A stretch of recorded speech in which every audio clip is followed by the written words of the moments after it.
Bienvenidos a una nueva charla destacada, el ciclo que te lleva de paseo por la historia, la vida, la obra de los invitados de cada día, de cada sección. El destacado del día de hoy, escritor, dibujante, más de 20 libros publicados, historietas para Disney, Hanna-Barbera, Warner Bros. Estamos con el señor Leonardo Batic, Leo Batic. ¿Qué tal, Leo? ¿Qué tal? ¿Cómo andás? Bien, bien. Gracias por recibirnos Un placer. acá en tu casa. Un placer. Muy ricos mates. Así que bueno, los invitamos un poquito a ir recorriendo un poquito la vida de Leo. ¿Naciste acá en La Plata? Soy de acá de La Plata, sí, en el 69 y viví toda mi vida acá. Que trabajé, digamos, desde acá hacia Bien. afuera. ¿Qué recordás de esos años de infancia? Y La Plata siempre fue una ciudad bastante tranquila, cuando, por lo menos en los primeros años que recuerdo, vivíamos en la zona de 64 y 18, una cosa así. Y a partir de los 5 o 6 años empecé a vivir ahí a la vuelta de lo que ahora es la Facultad de Bellas Artes, en aquel momento el Distrito Militar 63 y 10, y prácticamente hasta que me casé estuve ahí viviendo. Después recorrí distintos lugares, depende de si estaba casado o no, Claro. y esto nos trae al día de hoy, pero la ciudad tiene algo que hace que uno no quiera apartarse de acá, ¿no? La Plata pega, La Plata llama. Totalmente. ¿Y cómo era en esa época, por la zona donde me decís que vivís? Década del 70, vos chico, cerca del distrito. Yo aprendí de la dictadura de la manera dura, ¿no? O sea, el hecho de saber de que había una calle que no se podía pisar porque si no te disparaban. Claro.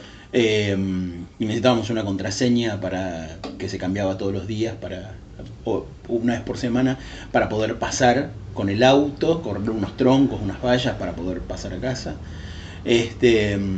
Papá incluso consiguió ese terreno muy muy barato porque estaba en la situación muy complicada ya en ese momento. Así que era raro porque había como una calma intranquila, ¿no? Claro. A la noche se escuchaban algunos disparos, corridas. A mamá le gustaba mucho darle de comer a los conscriptos que estaban ahí, que estaban pobres, a veces sin comer. Y ellos nos tiraban una cuerdita desde la garita donde estaban, una cuerdita con plata y le íbamos a comprar cigarrillos. Así que fue una manera diferente de vivir la dictadura, pero cuando uno siente que hay algo ominoso que está dando vuelta y Claro. que está ahí presente todo el tiempo. Así que era así. Era complicado. Vayamos más ahora un poquito a la obra. Comúnmente se hace el chiste, el comentario, ¿qué fue primero, el huevo o la gallina? En tu caso, ¿qué fue primero, la escritura o el dibujo? Supongo que el deseo del dibujo fue primero. Bien. Y esto tuvo que ver con que La Plata era tan tranquila que papá me mandaba a la peluquería solo, caminando. Yo tenía 3, 4 años y iba a media cuadra de casa a la peluquería, y eran esas peluquerías que además de cortar el pelo tenían un kiosquito adelante donde vendían desde galletitas sueltas hasta Claro. hacían canje de libros y revistas. Y un día apareció una revista Batman y que para mí era como una cosa maravillosa que no había visto nunca, y entonces me junté todos los vueltos de la semana y me compré la revista, me la escondí y no tuve la perspicacia de dejar que me manden a dormir, pedirme a dormir la siesta. Y entonces mi papá supo que algo andaba mal y me dejó un rato y entró y estaba yo con la revista ahí. Me dio una paliza y me hizo devolverla. Y eso lo que me hizo hacer es prometer que yo en algún momento iba a dibujar esa revista. Y o por lo menos quería hacer una historieta. Eso, ¿no? Eso es como el recuerdo más fresco que tengo a los 3, 4 años. Igual de todas maneras, tengo la sensación de que escritura e ilustración, de la manera en que yo tomo la ilustración o la pintura, tienen que ver siempre con la comunicación. Soy periodista, también siendo periodista, tuve mi programa de radio y creo que parece que hice muchas cosas y sin embargo siempre parece desde mi punto de vista, que estuve dentro de lo mismo, ¿no? Claro. Que es el tema de la comunicación. Claro, por medio de distintas formas intentabas comunicar. Con lo cual la historieta hizo que el huevo y la gallina casi nacieran juntos, porque ahí la escritura y la ilustración conviven. Nunca pensé de que mi primer trabajo profesional, que yo considero serio, porque he hecho algunos dibujos para algunos medios locales, pero digamos el primer trabajo que considero profesional fue justamente haciendo cómics para Marvel, siendo asistente de lápiz del Increíble Hulk para un artista de Buenos Aires. Así que el primer dibujo grande, digamos, el Increíble Hulk. Sí, fue como... Son esas cosas que uno dice, bueno, yo soñaría que en algún momento de mi vida me tocara. Claro. A mí me tocó empezar desde ahí. ¿Y cómo fue? ¿Cómo empezaste? O sea, ¿cómo se dio eso? Se dio porque en este estudio yo lo que hice fue primero entrar como asistente. Y como asistente, ahí lo que hacía eran varias cosas. Y entre ellas también era traducir guiones. Entonces me hice medio como indispensable de ese estudio. La traducción de los guiones estaba más cercana al hecho de interpretar qué era lo que querían decir los personajes, más que el hecho de traducirlos literalmente. Claro. Y eso me ganó un lugar muy importante ahí entre esos artistas. Entonces me empezaron a dar algunas indicaciones de cómo hacer historietas. Yo venía ya haciendo historietas para el ámbito local, para Columba. Ellos firmaban, yo dibujaba. Y el hecho de encontrarme con el Increíble Hulk como primer trabajo fue algo muy impresionante. Incluso en ese mismo lugar estaban haciendo X-Men y estaban haciendo Batman y el Hombre Araña, así que fue como entrar en el paraíso de entrada. Empezaste jugando en la selección, digamos. Exacto. Lo que pasa es que también ahí me di cuenta de que al poco tiempo me di cuenta de que no sabía muy bien si en ese momento era lo que quería. Porque el trabajo de la historieta parece simple, ¿no? Claro. Y además parece muy interesante cuando uno está haciendo los personajes saltando pero muchas veces hay mucho ambiente que dibujar. Claro. Y tanques de guerra, y edificios, y casas, y ahí es donde uno dice, yo no sé si quiero esto todo el tiempo. Y cuando surgió la posibilidad de trabajar para Warner, en ese mismo estudio yo había hecho entrar a un amigo a hacer algo para Warner y después para Disney, y le ofrecieron a alguien que dibujara como él, y entonces aparecí yo y dije, puede ser una posibilidad. Y ahí fue cuando empecé a trabajar en Looney Tunes, y más específicamente en una serie que se llamaba Animaniacs.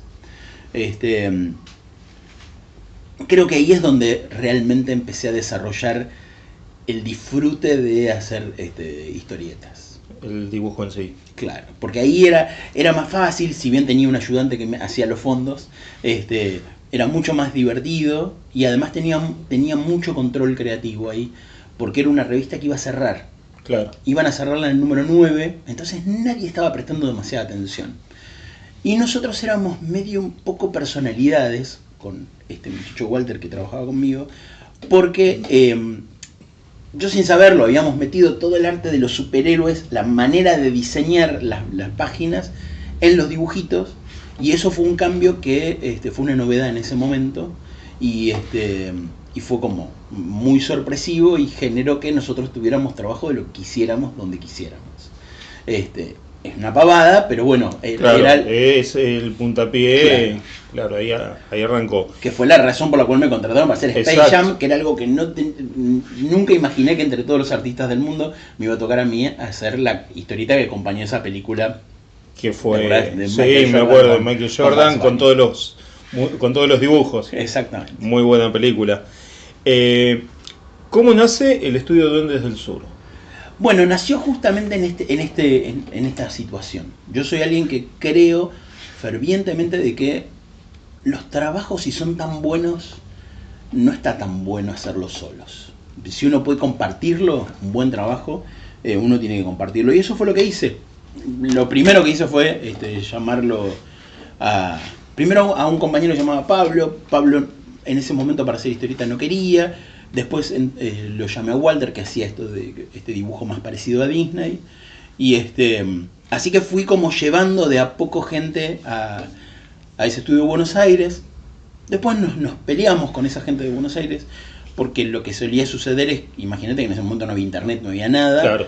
te pagaban lo que ellos querían, y cuando yo estaba haciendo Space Jam me doy cuenta de que realmente nos pagaban lo que querían. Yo en ese momento cobraba $80 y me pagaban 30, y entonces cuando me enteré dije no, esto así no. Decidimos volvernos a La Plata y hacer un estudio en La Plata a como diera lugar, y o sea, sin ninguna expectativa de tener ningún trabajo. Y al otro día Warner nos llama y nos dice, si ustedes se van, nosotros trabajamos con ustedes. Y fue genial. Eso y otra cosa que yo siempre le digo a mis alumnos que es genial, uno de los socios del estudio de Buenos Aires sale, como era capitán de Aerolíneas Argentinas, se toma un avión y empieza a recorrer todo Estados Unidos, las empresas que él conocía, para advertirles de que no trabajen con Duendes del Sur, porque éramos, bueno, lo que se te ocurre porque... que somos las personas más detestables del planeta. Y uno que siempre dice, no quiero que hablen mal de mí, me llaman, 15 días después, me llama la gente de Scholastic en Nueva York, una editorial impresionante, es la editorial que publica Harry Potter en Estados Unidos, y una mujer, Madelina Stefan, que después fuimos muy grandes amigos, somos grandes amigos todavía, me dice, disculpe, dice, ¿usted lo conoce a tal? Sí. Dice, ¿qué opina de él? No, le digo, mire, yo no hablo de otros artistas. Digo, y además no es artista, así que no podría decir nada. Claro. Pero si tengo que hablar de artistas, hablaría a favor si tengo algo para decir, y si no, prefiero callarme. Y dice, ¿sabe que nosotros pensábamos que usted iba a decir eso? Dice, pues nosotros lo detestamos, esta persona. Entonces, sí, como tenemos esta idea de que el enemigo de nuestro enemigo es nuestro amigo, nos preguntamos si usted tiene ganas de trabajar con nosotros. Y así empezamos a trabajar para Scooby-Doo en Scholastic. Y terminamos haciendo yo creo que unos 500, 600 libros para ellos. Eso es lo que nos permitió convertirnos en un estudio tan grande, que fue el estudio más grande del mundo en hacer libros e historietas acá en La Plata. Éramos 50 artistas trabajando, entre los cuales hay gente que hoy está dando clase en Bellas Artes, gente que todavía está trabajando para afuera, gente que trabaja en Corea, en Estados Unidos, y siempre sobre esa misma regla. Si teníamos algo que compartir con alguien, claro, lo compartíamos. Así que les enseñamos a cómo trabajar, les enseñamos la profesión, porque en ese momento era una profesión que se aprendía de dibujante a asistente, que era lo que me había tocado a mí. Y yo lo que empecé a hacer es repartir esa información entre más gente, claro, cada vez más gente, para que pudieran trabajar. De hecho, no había computadoras hogareñas, con lo cual nosotros empezamos a comprar computadoras para que la gente viniera a pintar en nuestro estudio, y se las dejábamos gratuitas para que pudieran hacer el trabajo. Y la verdad es que, bueno, eso nos hizo únicos, ¿no? Por esta cuestión de siempre que podemos, si está re bueno el laburo, está genial poder compartirlo con alguien. Sí, está bueno no guardárselo. Ahora, cuando empezamos recorrer un poco la vida y la obra. Dijiste eso del 69, yo del 71, me estás hablando del Increíble Hulk, Hombre Araña, Scooby-Doo, me estás llevando a recorrer, se me caen los lagrimones. La verdad que es algo muy muy lindo. ¿Y qué más? Vi que también dibujos de La Mujer Maravilla. Bueno, lo que pasa es que ahí es donde el hecho de hacer dibujos de superhéroes a veces te permite hacer algunos otros dibujos. Muchos de ellos a nivel de fanart, claro, de comisiones también, gente que te pide dibujos de comisiones. Mis trabajos firmados por mí para distintas empresas fueron Batman la serie animada, Animaniacs, Scooby-Doo, Los Picapiedras, El Oso Yogi, los Looney Tunes, los Tiny Toons, y después trabajamos mucho para Disney, sobre todo con el tema de las películas. Así que desde Tarzán para acá, prácticamente todas las películas, digamos, hasta el 2010, que creo que fue el último momento donde trabajé, que ahí ya nos habíamos abierto más todavía y trabajamos para la gente de DreamWorks, y habíamos trabajado para Madagascar y para Río y para Blue Sky, trabajamos para haciendo Los Pitufos 2, digamos, o sea, y en un momento dije que se acabó. O sea, ya el estudio trabajaba cada cual desde su casa, claro. Internet ya había cambiado un poco el paradigma, y yo estaba también muy cansado. Fueron años muy difíciles, a nosotros nos agarró la caída de las torres, el corralito, situaciones realmente complicadas, claro. Y en un momento yo confié en que lo mejor era trabajar para el país, y entonces decidí parar lo que estaba haciendo para afuera y dedicarme solamente a lo que era nacional. Y ahí, ¿qué hiciste para el país? Y ahí es donde nace en principio el escritor más contundente, porque si bien había hecho yo guiones para Looney Tunes, claro, ahí empezaron los libros. Claro, ahí empezaron en el 2001. Tengo una posibilidad de hacer unos libros sobre seres mitológicos argentinos, que fue hasta hoy, creo que son los libros más recordados porque fueron una investigación muy grande. Yo tenía muchas ganas de hacer eso. Había las veces que, imagínate, nos llamamos Duendes del Sur, así que los tres, claro, que nos encantaban los duendes y las hadas, pero siempre iban por el lado de lo fantástico. Y yo lo que quería era hacer algo más testimonial. Así que le ofrezco a esta editorial hacer 3 libros, Patagonia, Noroeste y Litoral, que recorrieran toda la mitología de nuestro país, pero desde un lugar bastante particular. Yo quería encontrar los mitos previos a la llegada de los españoles, o por lo menos hacer la mejor presunción posible. Ahí gana el periodista. Exacto, ahí la investigación.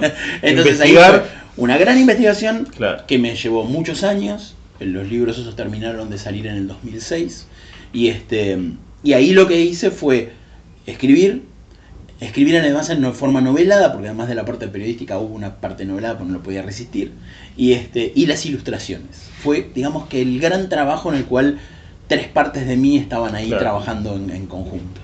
Y después de eso empezaron a venir libros, algunos de divulgación, como Dinosaurios del Mundo, Dragones del Mundo, Fantasmas, Princesas, y ahí un montón de libros, y también el tema de las novelas.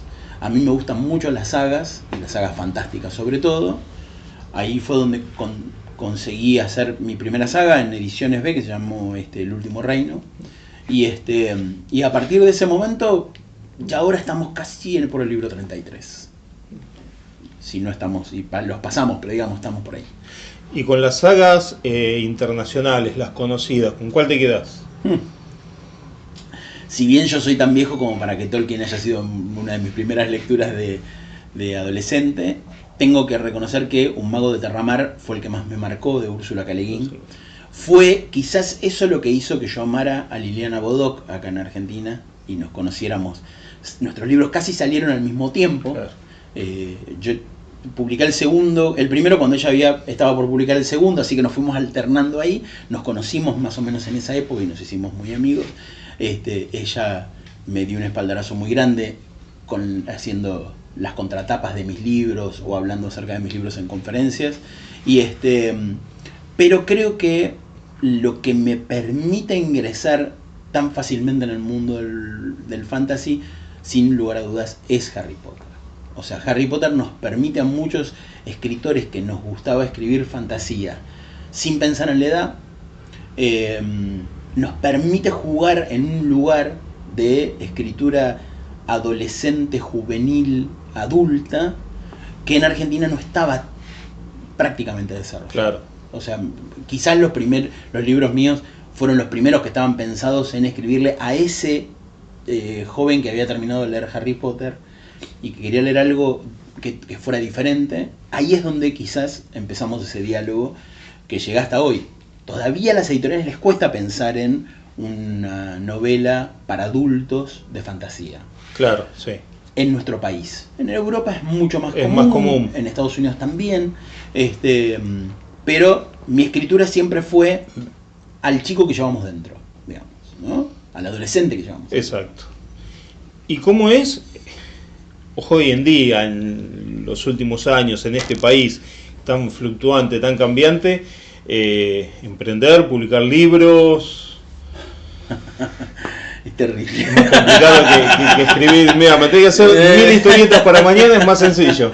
Sí, de hecho en estos últimos años me pregunté por qué dejé de trabajar para afuera, porque nuestro país nos da momentos enormes para poder desarrollar lo nacional.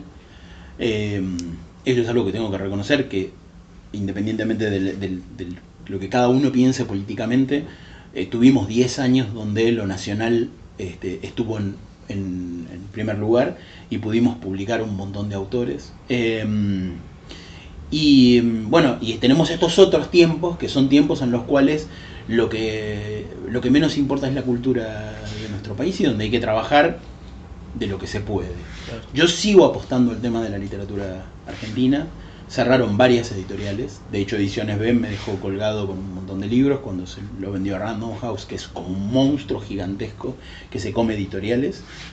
Por ahí uno va a la librería y ve un montón de editoriales diferentes y todas por ahí forman parte de Random House. Con lo cual, mi lugar de resistencia es trabajar con editoriales chicas o medianas. Soy de los que cree que nuestro país tiene una cultura increíble y prefiero jugar desde esa trinchera, y a veces esto implica de que la situación económica se nos complica un montón. Claro. Pero yo prefiero jugar desde ahí, ser honesto en mi manera de ser, no solo en lo que escribo, sino en lo que soy. Y esto es lo que yo siempre les digo a mis alumnos. Yo además doy talleres de dibujo y escritura que hoy me están salvando un poco la situación económica. Y yo siempre les digo de que uno no necesita hablar de esos temas que políticamente le interesan, sino uno puede hablar de lo que quiera, porque la visión que uno tiene del mundo hace que eso esté ahí presente todo el tiempo. Uno lo intuye. Claro. O sea, si alguien se pregunta a veces si todos los norteamericanos son de derecha, yo les digo, miren, yo leí X-Men desde que era chico, y Marvel era muy de izquierda en su manera de pensar en muchas cosas. Los X-Men es una de ellas, ¿no? Claro. Esto de integración, de gente descastada, de gente de distintos lugares, y ahí es donde me parece que surgen nuevas posibilidades. Hoy, tratando de reconstruirme, trabajando con nuevas formas de editoriales, lo que trato de hacer es mantenerme en el mundo editorial desde ese punto de trabajo duro abajo. Estuviste entre los 5 finalistas de un concurso en Polonia, el concurso Poroti. Sí. ¿Qué es? Es raro, porque es raro, yo no me gusta formar parte de concursos. Nunca. Por distintas razones nunca participé en concursos. Y sí, lo que teníamos en el foro de ilustradores, que ahora esto lo tomó la Asociación de Dibujantes Argentinos, el ADA, que está haciendo un trabajo genial con los ilustradores, el hecho de seleccionar ilustradores para mandar a una bienal que se hace en Bratislava, en Polonia. Y de todos esos ilustradores se entregan unos premios muy importantes, de los cuales el que a veces está más como dejado de lado es el premio Poroti, que es el premio que entregan los chicos de Polonia que van a la muestra. Ellos van a la muestra, eligen 5 finalistas y de esos finalistas se entrega el premio. Y con los seres mitológicos argentinos, en aquel momento, los chicos me eligieron entre los 5 finalistas de una muestra que era una muestra de finalistas, ¿no? Porque claro, de Argentina van 10 ilustradores, lo mismo de China, de Estados Unidos, de distintos lugares. Así que para mí fue haberme ganado el premio Nobel, más o menos, ¿no? Más o menos, sí, cómo no. Porque son chicos que además están acostumbrados a ver artistas y ver ilustradores. Así que ese fue el único premio importante que me dieron en la vida y al cual agradezco un montón. Después, bueno, tengo que reconocer que hay en Florencio Varela un colegio que una sala lleva mi nombre y ese tipo de situaciones que a mí me encantan. Soy el padrino del mercado medieval de Salta y ahora de todo el festival que se hizo en la Usina del Arte en Buenos Aires en estas ocasiones. Digo, yo me siento feliz con esos premios, son los que claro, yo ese reconocimiento. Sí, totalmente. ¿Cómo haces vas a empezar a escribir una novela, un libro, una saga? Crear los personajes, ¿en qué te basás? ¿Qué tenés en cuenta? ¿Qué impronta le ponés? En general lo que hago es primero pensar en que tengo ganas de escribir.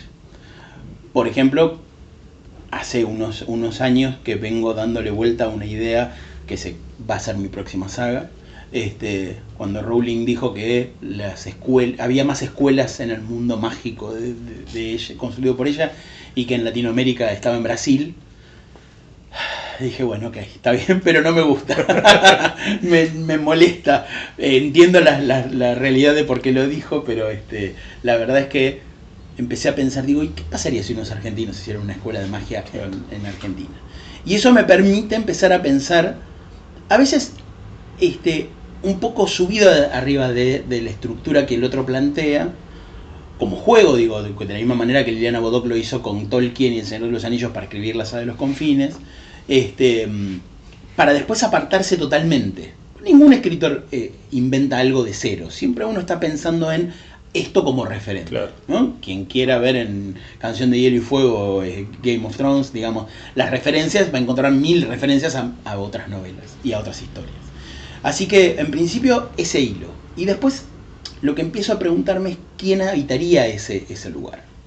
Y en general, trato de pensar en gente que me es querida, como esos personajes que van a estar conmigo jugando de mi lado. Claro. Y mis hijos en ese punto suelen darme muy buenas ideas. Bien. A veces siendo ellos mismos, ¿no?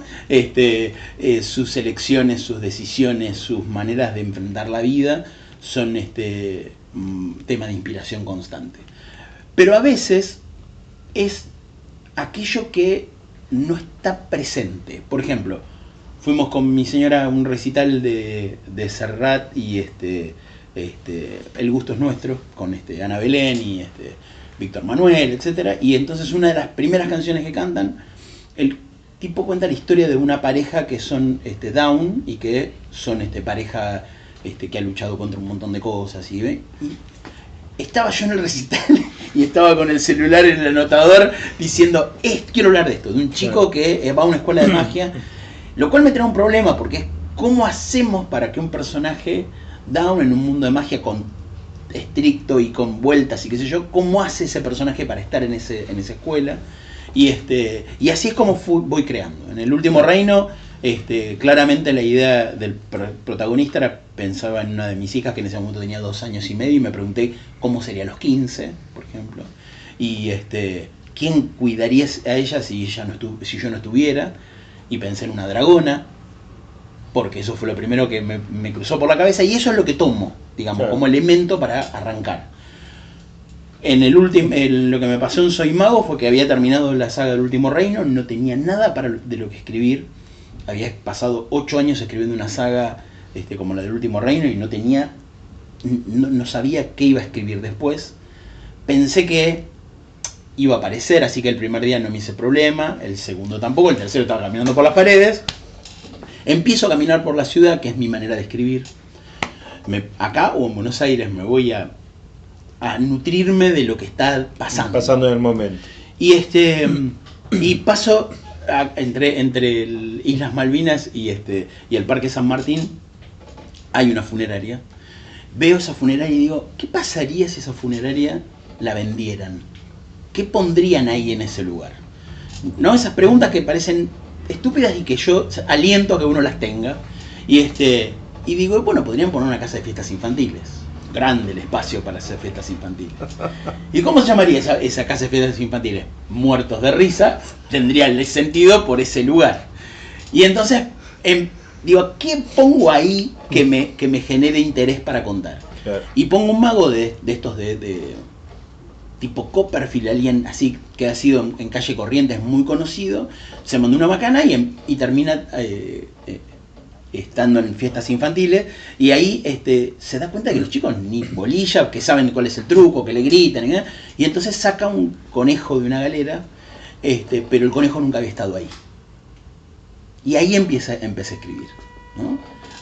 Terminé de caminar, llegué a mi casa y durante 40 días escribí como un condenado, claro, así, desesperado. Y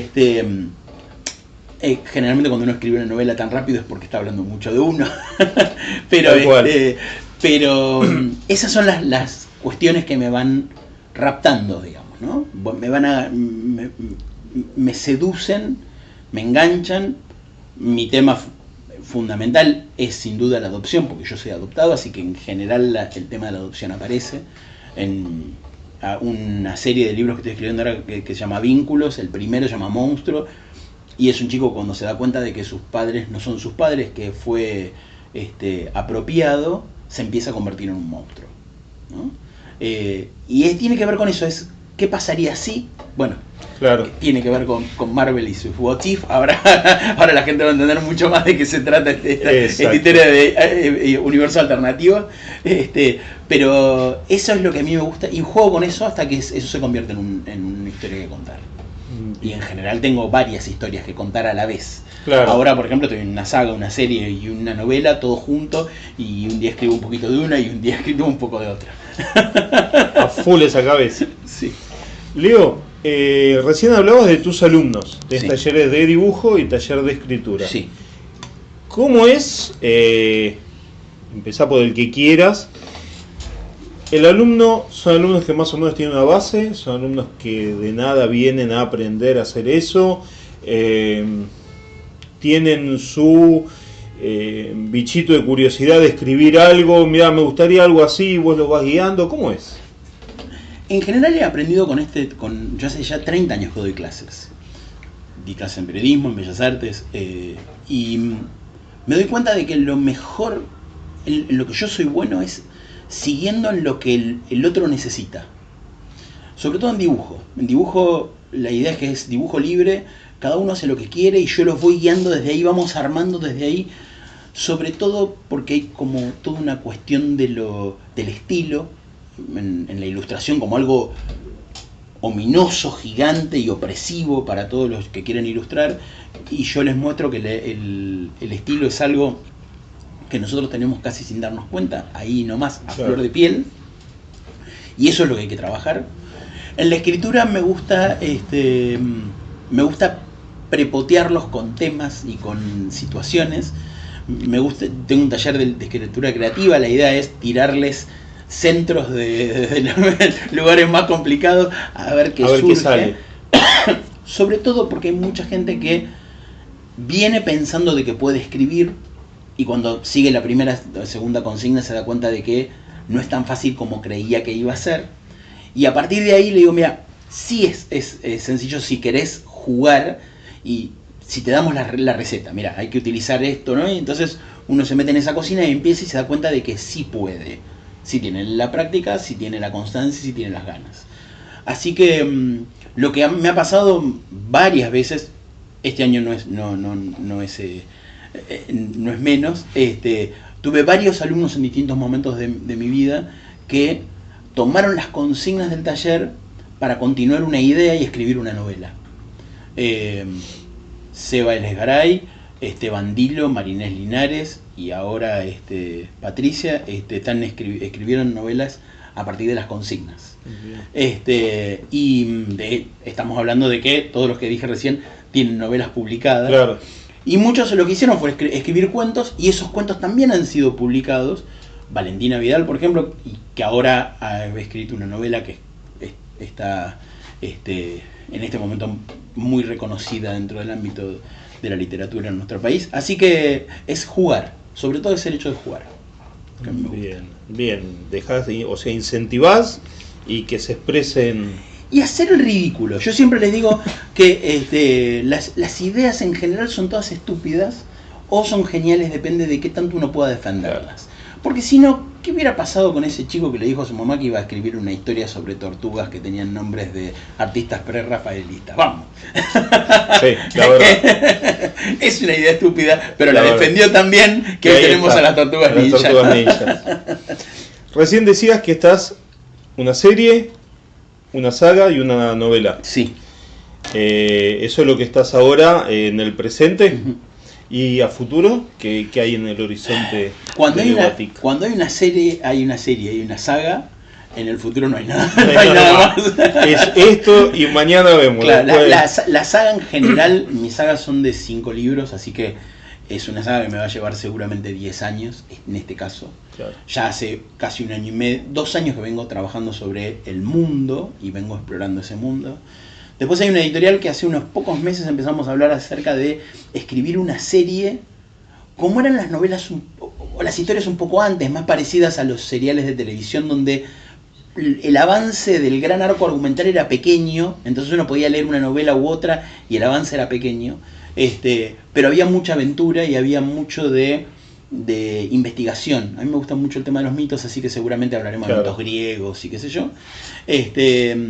Así que, y entre eso van saliendo novelas. Ahora, por ejemplo, una editorial que va a salir nueva necesita un libro de fantasy, pero para adultos, por una cuestión que tiene, un problema contractual que tiene la editorial, uno de los socios, y entonces digo, bien, genial, vamos a escribir una novela para adultos.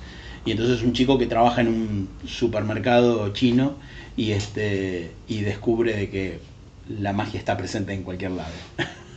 Ah, bien. Él no quiere creer en la magia y se encuentra que un supermercado chino suele ser el lugar más interesante para encontrar magia, sobre todo si te toca trabajar de noche. De noche, sí. La verdad que hay tareas que de noche hay mucha magia. Tienen otro color. Sí, hay mucha magia.